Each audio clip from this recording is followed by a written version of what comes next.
Si je suis triste aujourd'hui, c'est qu'en fait, je réalise la chance que j'ai eue d'avoir un grand-père exceptionnel. Je réalise la chance que j'ai eue des valeurs qu'il m'a transmises. Je réalise la chance que j'ai d'avoir vécu tous ces petits moments avec lui. Je réalise la chance que j'ai d'être en vie.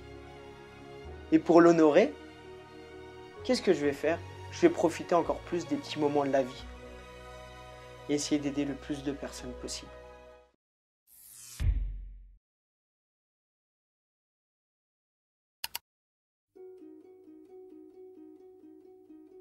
Vous savez, peu de temps après ma maladie, je prends un nouvel emploi, je suis en période d'essai, et je reprends le sport, et je chute à vélo. Un accident. Je me casse la clavicule. Je dois revenir chez mes parents, parce que je ne pouvais même plus me laver. Et le jour où je dois reprendre le travail, on me dit « Christopher, on ne garde pas. Tu as un trop gros salaire. » Vous savez ce que j'ai répondu? J'ai répondu « Merci. » L'employeur pensait que je me foutais de lui, mais je le pensais vraiment. Parce que j'ai réalisé que c'était la plus belle opportunité pour moi, pour me former à tout ce que je voulais, pour réaliser mes rêves, pour créer ma propre entreprise. Pourquoi j'ai pu faire ça? Parce que comme j'avais eu une maladie avant, un accident, j'ai pu relativiser. Vous savez, c'est comme cet enfant qui apprend à marcher. Marcher est une difficulté. Une fois qu'il sait marcher, c'est devenu facile. Ensuite, faire du vélo, c'est une difficulté. Maintenant que vous savez faire du vélo, c'est devenu facile. Pareil pour écrire. Pareil pour apprendre à parler. Tout ce que nous faisons est difficile au début. Mais dès qu'on s'habitue, on se rend compte que ça devient facile. Plus vous allez avoir des difficultés, et plus vous allez les franchir rapidement, plus ça va devenir facile pour vous. Bien évidemment, si je perds un proche, ou si ma maladie revient, je ne vais pas me dire génial. Par contre, au lieu de mettre 6 mois, 1 an, 2 ans à me relever, je vais peut-être mettre 1 jour, 1 heure à me relever. Et ça fait toute la différence. J'ai un gros problème, mais le verre, je ne le tiens pas longtemps. Une très grosse erreur que j'ai faite, lorsque j'étais au plus bas, lorsque j'ai rencontré de grosses difficultés, notamment durant ma maladie, c'est que j'ai eu tendance à me replier sur moi-même. Et là, ça devient beaucoup plus compliqué. Les études nous montrent aujourd'hui qu'une personne qui est victime d'une crise cardiaque a 3 fois plus de chances de survivre si elle est soutenue dans les 6 mois suivant sa crise cardiaque. Les femmes victimes d'un cancer du sein ont une espérance de vie qui est doublée lorsqu'elles participent à un groupe d'entraide. Ça veut dire qu'en cas de difficulté, vous devez au contraire vous rapprocher des personnes qui vous sont proches, vos amis, votre famille. Et de même, lorsque vous connaissez quelqu'un qui est en difficulté, l'aider. C'est dans ces moments qu'il a le plus besoin de vous. Lorsqu'on est accompagné, les grosses difficultés nous paraissent soudain plus petites et surtout plus gérables. Lorsque vous êtes dans le labyrinthe de cette difficulté, pour vous en sortir, le meilleur moyen, c'est de vous raccrocher aux autres. C'est pour cette raison que je vous conseille de vous rapprocher d'autres personnes, des personnes qui ont les mêmes difficultés que vous, qui sont dans la même situation que vous et qui se battent, d'autres personnes qui ont réussi à dépasser ces difficultés. Et ça va beaucoup vous aider. Pourquoi? Vous allez vous sentir beaucoup moins seul, mieux compris. Et vous allez être plus motivé. Lorsqu'on voit des personnes qui ont réussi à s'en sortir, on se dit, si pour ces personnes c'est possible, c'est aussi possible pour moi. Ce que j'aimerais à l'avenir, c'est qu'à chaque fois que vous aurez une difficulté, vous souvenir que peu importe cette difficulté, ça peut être un cadeau. Quels sont les cadeaux qui se cachent derrière? Et même si vous n'arrivez pas à vous sortir de cette difficulté, vous pouvez être au moins aussi heureux qu'avant. Vous allez plus profiter des petits moments, dire aux personnes que vous aimez que vous les aimez. On ne le dit pas assez. Mais lorsqu'on est en difficulté, on pense à ces choses-là. On se rend compte de la chance qu'on a.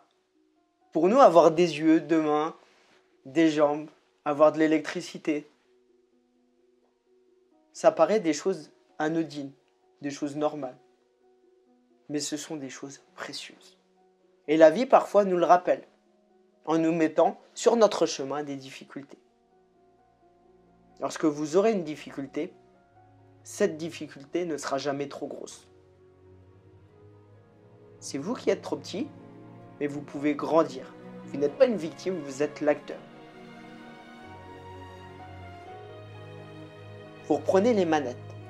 Et quand vous reprenez les manettes, vous faites de cette difficulté une opportunité incroyable.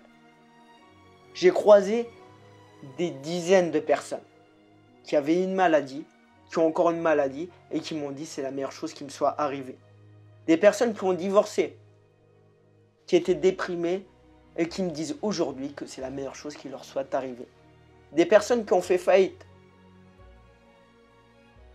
et qui disent aujourd'hui, heureusement, ça m'a permis d'évoluer et de recréer mon entreprise. Elle fonctionne grâce à ça. Des personnes qui ont été licenciées et qui, grâce à ça, ont trouvé le job de leur rêve ou créé leur entreprise. Des personnes qui ont eu des grosses difficultés et qui se sont dit « je n'ai qu'une seule vie ». Et elle est maintenant. Et je vais réaliser tous mes rêves, tous ces voyages, aider toutes ces personnes, créer cette entreprise, dire à ma femme que je l'aime, à mes enfants que je les aime. Donc pourquoi attendre des difficultés, une maladie, un accident pour profiter de la vie? Savourez ce que vous avez. Et soyez-en conscients. La vie, c'est maintenant. Le bonheur, c'est maintenant. Tout ce qui est pris est pris.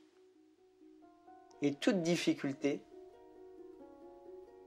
est un cadeau. J'ai une difficulté, qu'est-ce que j'en fais? Je me laisse détruire? Je suis une victime? J'ai pas eu de chance. Ou je me dis que je suis le responsable. Le responsable de ce résultat. Je dis pas que si vous avez une maladie ou que si vous perdez un proche, vous êtes le responsable. Que c'est de votre faute. C'est simplement que vous êtes le responsable de votre situation, de ce que vous en faites. Vous savez, j'ai perdu mon grand-père plus jeune. Et on m'a dit, Christopher, t'as pas de chance. J'ai dit, si, j'ai de la chance.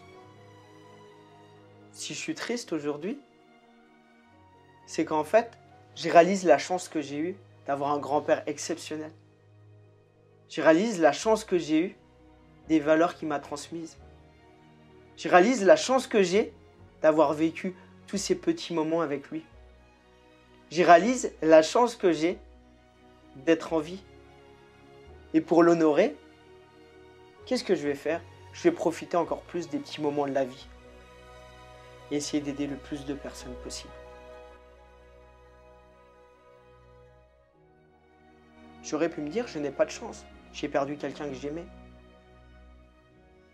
Mais en fait, j'ai de la chance. Si j'étais triste, c'est parce que il allait me manquer. J'ai eu la chance d'avoir un grand-père extraordinaire. Mais quand je fais ça, je ramène pas mon grand-père, il est mort dans tous les cas.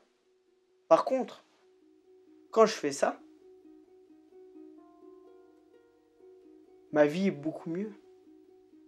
Je suis plus heureux, plus épanoui, je profite plus de la vie et je l'honore plus. Parce que j'ai la chance d'être ici. Qu'est-ce que j'aurais fait autrement? J'aurais déprimé? Je me serais mis en victime? Est-ce que c'est l'honorer que d'être triste? De gâcher des années? Je ne sais pas. En tout cas, ce que je sais, c'est que chaque difficulté peut être un cadeau. Dans chaque difficulté, il y a une opportunité.